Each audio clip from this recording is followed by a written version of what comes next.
Imagine waking up to a rooster's crow so deep it rattles your bones, only to find the bird itself is a feathered beach ball barely able to waddle. You blink, rub your eyes, and peer out the window of your creaky wooden cottage. The world outside is absurd. Cows, pigs, chickens, every animal in this village is grotesquely fat, their bodies jiggling like overfilled water balloons. You're in a medievalish hamlet, all thatched roofs and muddy paths, but the air smells like a mix of fresh hay and something oddly sweet like overripe fruit. Your stomach churns as you step outside the ground, trembling under the weight of a passing sheep, its woolly bulk blocking the sun. You're not sure how you got here. Yesterday's a blur, maybe a fever dream, but this is your reality now. The villagers clad in rough linen seem unfazed, tossing buckets of slop to a pen of pigs that look like they could crush a barn. Oi, you! Newcomer.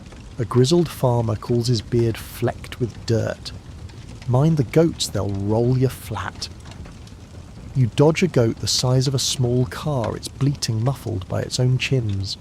It's not just the animals. The whole village feels strained fences sagging under the pressure of these bloated beasts. Your first task is survival, so you follow the farmer to a communal well. Drawing water is a chore, the bucket's heavy, and you're dodging a flock of ducks that waddle like sumo wrestlers.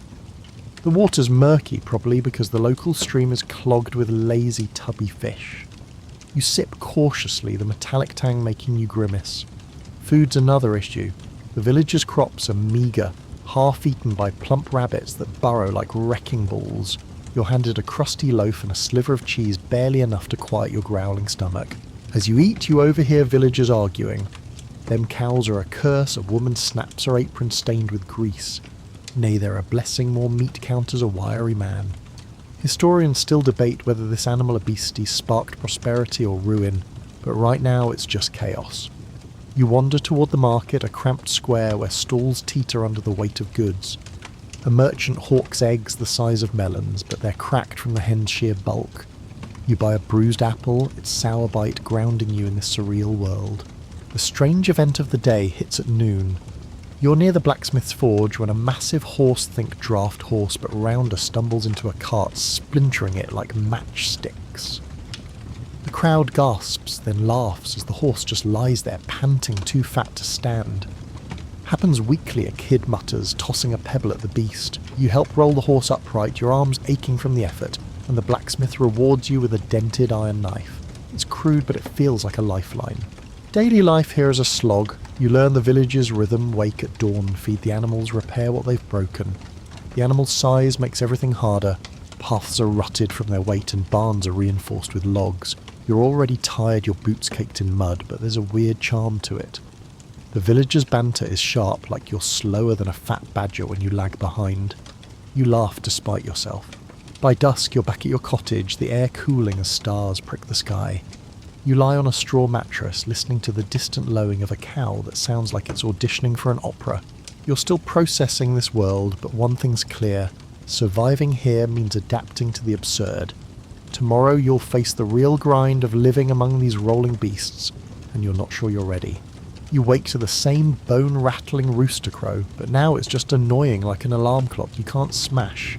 The village is already buzzing, shouts, clattering buckets, and the ominous thud of a fat cow stumbling into a fence. You pull on your mud-caked boots and step into the chaos, the air thick with the sweet, overripe stench of overfed animals. Today you're not just gawking, you're learning to survive in this world of waddling behemoths. The first challenge hits before breakfast. You're sent to herd a flock of sheep to a new pasture, but these woolly tanks move like they're auditioning for a sloth convention. You prod one with a stick and it glares, its chins wobbling before taking a single step. "Hurry up, you lumpy rug," you mutter, earning a snort from a passing villager. The path is a nightmare, rutted and sick from yesterday's rain, with chickens the size of barrels blocking your way. You dodge their clumsy pecks, your heart racing as one nearly rolls over your foot. Food still scarce. At the communal kitchen you're handed a bowl of watery porridge and a carrot that looks like it fought a badger and lost. The villagers grumble about crops failing, those tubby rabbits are eating everything and the fields are too trampled for planting. You chew slowly, the porridge's blandness matching your mood. Historians still debate whether the animal's bulk caused the food shortages or if poor planning was to blame, but your empty stomach doesn't care. Daily life is a grind. You're assigned to repair a barn wall crushed when a pig leaned on it. The wood's splintered and your dented knife from yesterday is useless for cutting log. You team up with a wiry kid named Tilda who's all sharp elbows and sharper tongue. You're hopeless, she says, tossing you a hammer. Swing like you mean it. You do your arms burning and the wall starts to take shape. Tilda's quick with a laugh though, and her chatter about village gossip, who stole whose turn it makes the work bearable. The strange event comes at midday. You're hauling water from the well when a massive goose waddling like a feathered boulder gets stuck in the village gate. Its honks echo, drawing a crowd. Push it. Someone yells, but the goose just flaps its tiny wings wedged tight. You join the effort, shoving its greasy feathers while Tilda cackles. It's fatter than my uncle. After an hour you free the beast, earning cheers, and a sawback. The gate's bent though, and you spend the afternoon hammering it straight. Survival means dodging the animal's bulk. You learn to weave through herds, anticipating their slow swaying steps. The village's paths are a maze widened to accommodate the creatures, but still cluttered with their dropping. You're filthy by noon, the mud, and worse, clinging to your clothes. Yet there's a rhythm to it, feed, fix, dodge, repeat. The villager's sarcasm keeps you going. Nice footwork. Baker smirks as you leap over a rolling hedgehog, grin despite the ache in your legs. Community life is tense. At the market you see arguments flare, someone's cow ate a neighbour's kale patch, and fists nearly fly. Resources are tight and the animal's needs come first. You barter your apple for a scrap of wool, hoping to patch your torn cloak. The social web is fraying, but there's still warmth in shared complaints, like when Tilda mimics the goose's honk, making everyone laugh. By dusk you're exhausted, slumped by a fire in the village square. The flames crackle, casting shadows on the faces around you, all worn but stubborn. You're starting to get it. Surviving here isn't just about muscle.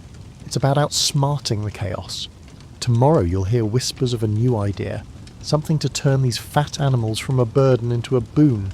But for now you just want sleep. The rooster's crow yanks you from sleep, a low rumble that shakes the cottage walls. You're up, boots on the air outside, sharp with morning frost and that cloying sweet animal stench. The village hums with its usual chaos, shouts, thuds, a pig squealing like it's stuck again.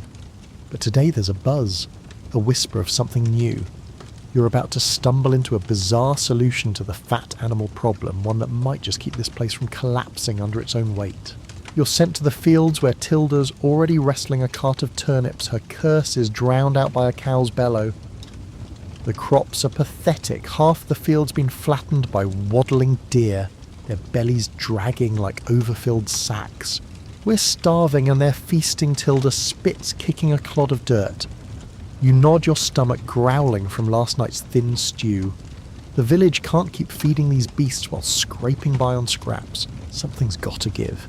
Mid-morning you're summoned to the village square. A crowd's gathered around a lanky tinker named Gav, who's waving his arms like he's conducting an orchestra. Listen up, he shouts, standing on a crate. These fat beasts ain't a curse, they're a resource. You raise an eyebrow, sceptical. Gav's plan is wild, use the animal's bulk for labour. Their weight can press grain roll logs, even power a makeshift mill. The crowd murmurs some nod, others scoff. Historians still debate whether Gav's idea sparked a revolution or just delayed the inevitable. But you're intrigued. The strange event unfolds at noon. Gav unveils his prototype, a giant wooden wheel like a hamster cage for a cow. He coaxes a massive heifer inside its hooves, thudding as it waddles. The wheel creaks, then spins, grinding a pile of wheat into flour. The crowd cheers, but the cow slips, collapsing in a heap, and the wheel splinters with a crack. You stifle a laugh as Gav curses, but the idea's stuck with you. It's messy, but it could work. You're roped into refining the plan. Gav's workshop is a clutter of gears and planks smelling of sawdust and grease. You help him sketch a sturdier wheel, your dented knife carving notches in a beam. Tilda joins, tossing ideas, wider axles, softer ramps for the animals. You're not as useless as you look, she grins, elbowing you. The work's grueling, your hands blistered, but there's a spark in it. You're not just patching barns anymore. You're building something. Daily life shifts with this new focus. You're still dodging fat geese and hauling water, But now you're also testing Gav's contraptions. One wheel, powered by a plodding mule, presses oil from seeds slowly, but it works. Another rolls logs to the sawmill, saving hours of labour. The animals once a burden are pulling their weight literally, but it's not smooth. The wheels break the beast's tyre and the village argues over who gets the flour first. You overhear a baker snap Gav's a dreamer, not a doer, and you wonder if she's right. The community's split. At the market you see factions forming Gav's supporters barter for tools while skeptics hoard their grain. You trade a wool scrap for a loaf, its warmth, a small comfort. The social strain's palpable, but there's progress too. The mill's output feeds a few more mouths and you're less hungry tonight. The village's rhythm is changing less, despair more hustle. By dusk you're back at Gav's, tweaking a wheel under torchlight. The air's thick with wood smoke, your fingers numb from cold. Gav claps your shoulder. We're onto something, mate. You nod, too tired to talk. The animal size is still a problem, but you're starting to see them differently. Not just obstacles, but allies. Tomorrow you'll dig into the village's power struggles, where control over these beasts sparks more than just words. The morning chill bites your skin as you step out the rooster's bellow, now just background noise. The village is a mess of motion carts creak, fat chickens cluck, and the air's heavy with that syrupy animal scent. Gav's wheel spins in the distance, grinding grain, but today's focus isn't on machines. You're about to wade into the village's tangled social web, where control over the bloated livestock is splitting people apart faster than a pig through a fence. You're hauling logs to Gav's workshop when Tilda drags you to a meeting at the Elders' Hall, a squat building with sagging beams. Inside, it's packed villagers shoulder to shoulder, their breath fogging in the cold. The Elders, three grizzled types with faces like old leather, sit at a table. The topic, who gets the flour from Gav's mill. It's for all Gav argues, but a burly farmer. Rorik slams his fist. My cows power it, I want more. You lean against a wall, catching Tilda's eye roll. The room's a powder keg. The hierarchy's clear elders call shots farmers, like Rorik, hold sway because their animals feed the mill, and folks like you newcomers, or labourers, get scraps. You're invisible until someone needs a fence fixed. But the tension's deeper. Rorik's crew hoards the best pasture, leaving smaller farmers with trampled fields. Gav's invention has upped the stakes. More flour means more power. Historians still debate whether this split birthed a new order or just cracked the old one, but you're stuck in the middle. The strange event hits at noon. You're outside eating a hunk of bread when Rorik's prized bull think tank with horns breaks free. It lumbers through the market, toppling stalls like dominoes, its belly scraping the dirt. You dive behind a barrel as eggs and turnips fly. Rorik roars, but the bull's too fat to turn, crashing into a well. The crowd scrambles, you included, to lasso its horns. It takes 10 of you setting and cursing to drag it back. Rorik's red face, but the market's trashed and whispers of his fault ripple through. Daily life weaves through this drama. You're back fixing fences, your hands raw from splinters, while Tilda gossips about Rorik's greed. He's got 6 cows, wants 6 shares, she scoffs. You hammer a post dodging a waddling goat. The animal size shapes everything. Paths are wider houses, dirtier, but tempers are short. You barter a nail for a pear at the market. Its juice sharp on your tongue, but you overhear more gripes. Rorik's bullying again, a baker mutters. The community's fraying, held together by necessity. You see the social gears turning. The elders lean on tradition, but Gav's mill gives him pull new ideas, new power. Rorik's muscle intimidates, yet his bull's rampage cost him allies. You're no player, just a grunt, but even you feel the shift. At a firelit gathering, villagers trade barbs over ale. To fairness, Gav toasts, glaring at Rorik. You sip the drink bitter, and notice Tilda whispering to a farmer alliances forming in the shadows. By dusk, you're at the hall again, helping stack chairs after another shouting match. The elders promise a fair split tomorrow, but no one buys it. Your arms ache, your cloak's torn, and the air smells of smoke and sweat. The village is a powder keg, and the animal's bulk is the fuse. You're starting to see how power flows here. Who controls the beasts controls the future. Tomorrow you'll dig into the tools that keep this place running, but for now you just want to collapse. Dawn's grey light creeps through your cottage window, the rooster's bellow vibrating the floorboards. You're up the air sharp with frost and that sticky sweet animal reek clinging to everything. The village clatters, hammers bang, a fat sheep bleats, and Gav's wheel groans in the distance.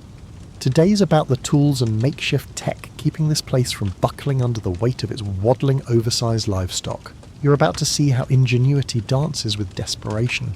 You're sent to the smithy where the blacksmith, a bear of a man named Hagen, is forging bolts for Gav's latest wheel. The forge roars heat, stinging your face as you pump the bellows. Sparks fly and Hagen grunts. Mind the pace, slow as a fat badger you are.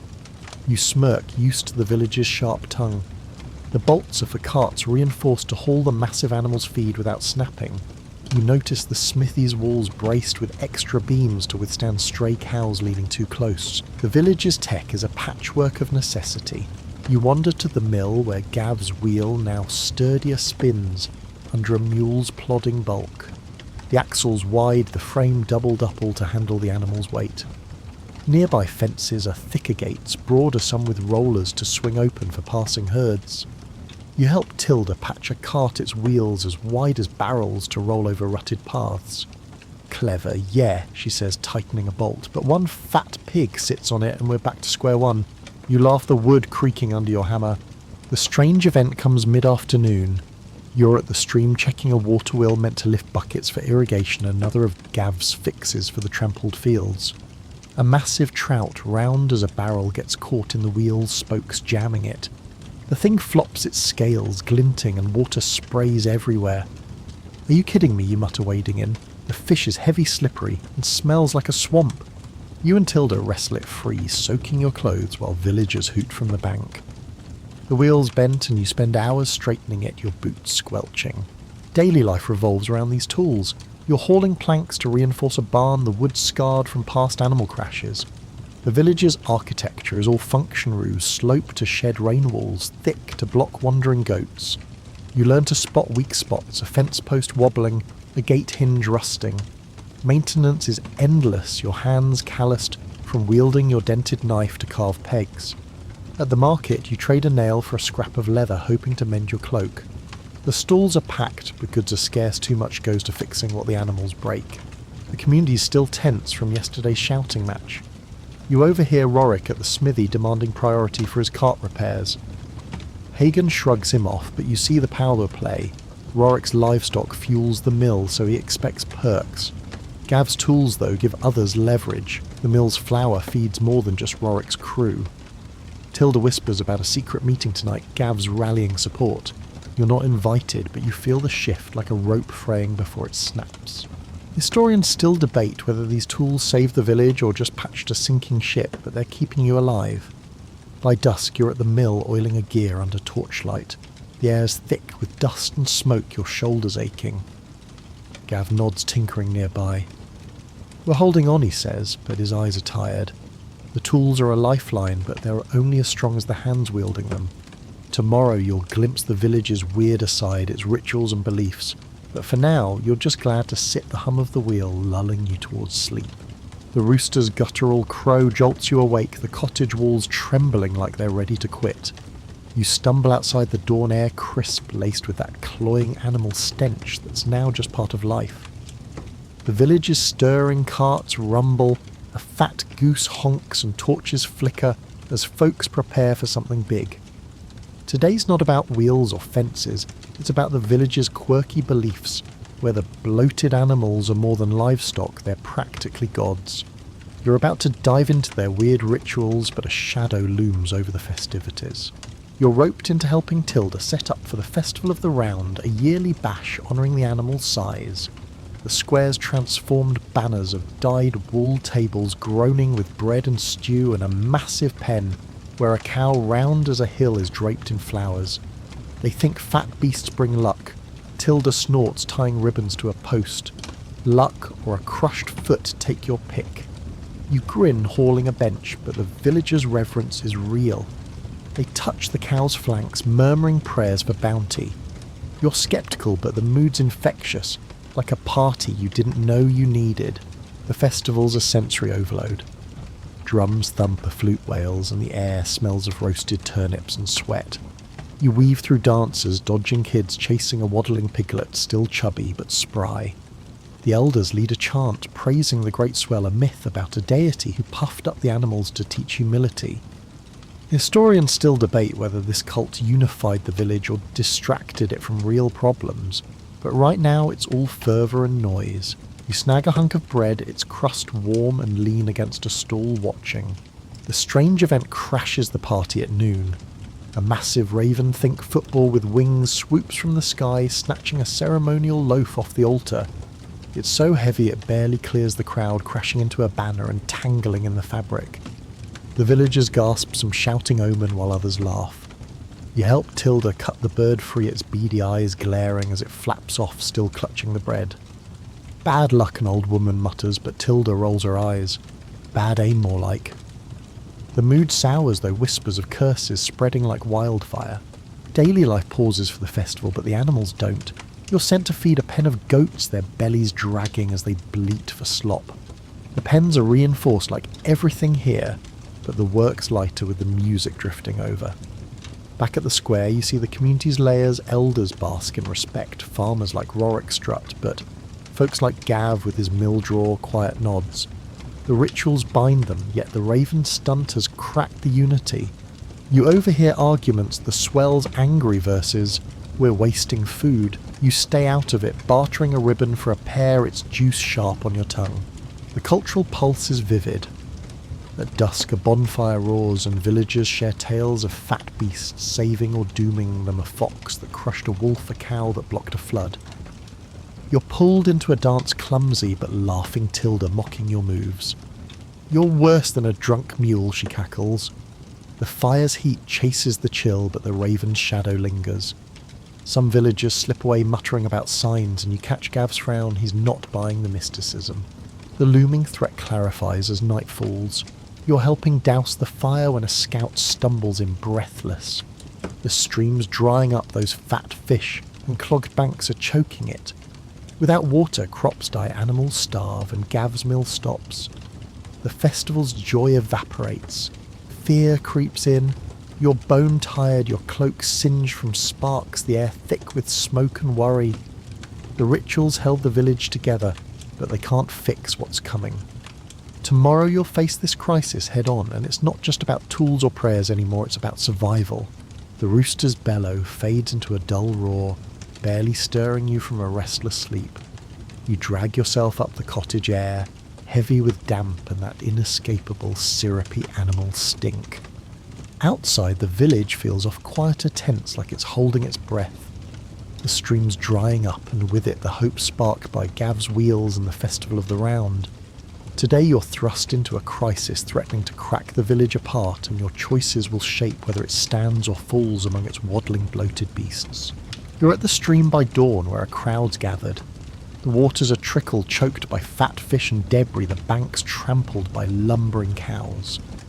Tilda's there poking a stranded trout with a stick. "This one's fatter than Rorik's ego," she mutters. You don't laugh, the fields are browning, and Gav's mill is grinding slower each day. The elders call a meeting, but Rorik's already shouting. "My herd needs water first," Gav snaps back. "The mill feeds us all. You're just a grunt, but even you see the village splitting selfishness versus survival." The strange event hits mid-morning. You're clearing mud from the stream bed when a massive turtle shell like a wagon wheel emerges stuck in the shallows. It thrashes, spraying muck, and cracks a wooden dam the villagers built to pool water. "Are you serious?" You groan, wading in. The turtle's heavy, its flippers slapping your legs as you and Tilda push it free. The dam's ruined water leaking fast, and the crowd's panic spikes. It's a sign an elder cries, but Gav snarls. It's a turtle, not a prophet. You're soaked, aching, and the stream's worse off. Daily life grinds on, but it's desperate. You're hauling buckets from a distant well, your arms screaming to water a wilting turnip patch. The animals still absurdly round are sluggish, less feed, less energy for Gav's wheels. You repair a fence, your dented knife carving pegs, but it feels pointless when goats just lean through. At the market, bartering's frantic, your last pair trades for a cracked bowl. The community's fraying. Rorik's crew hoards water while others beg. Tilda whispers about Gav's plan to dig a new channel, but it's a long shot. The crisis forces choices. At the Elders' Hall, you're dragged into a vote to prioritise Rorik's herd, Gav's mill, or the fields. Historians still debate whether this moment forged unity or doomed the village, but you're feeling the weight. You side with Gav food over livestock, but Rorik's glare burns. Later you join a crew digging the channel, shoveling mud under a grey sky. The work's brutal, your hands blistered, but there's a flicker of hope. Villagers who cursed each other yesterday now share water flasks, their sarcasm softer. Dig faster, you lazy ox, Tilda teases, tossing you a rag. By dusk the channel's taking shape, but it's slow. You're at the square, a fire crackling when the elders announce a ration plan, less for everyone, animals included. Rorik storms off, but most stay faces grim but resolute. You're exhausted, your cloak stiff with mud, the air thick with smoke and fear. You've done what you can, but the stream's still a trickle and winter's coming. The animals, once a quirky burden, now loom like a countdown. Too many mouths, too little water. As night falls, you sit by the fire, Tilda beside you. We're not done yet, she says, her voice low. You nod, staring at the flames. The village might pull through, or it might not, but you're part of it now. The fat beasts waddle on oblivious, and you wonder if they'll outlast you all. Tomorrow's uncertain, but for now, you've got a shovel, a stubborn streak, and a village worth fighting for. The fire's embers glow softly now, their warmth fading as the village settles into an uneasy quiet. You sit wrapped in your tattered cloak, the weight of the day sinking into your bones. The animal's lowing drifts through the night, a reminder of the strange world you've stumbled into, a place where survival hinges on outsmarting the absurd. The stream's faint trickle echoes in your mind, a fragile thread tying the village to hope. Tilda's words linger steady and sure, but the future feels like a shadow just out of reach. You've dug, argued and pushed alongside these people, their sharp tongues and stubborn hearts carving a place for you in this swollen, chaotic realm. The stars above are bright, indifferent, and the air carries a hint of frost whispering of harder days ahead. Yet there's a stubborn pulse here in the villagers' weary laughter, in the creak of Gav's wheel in your own blistered hands. The fat animals, ridiculous and overwhelming, have shaped this place for better or worse. You close your eyes, the fire's last sparks fading, and let the night take you. Its penance a gentle promise that tomorrow you'll rise and try again.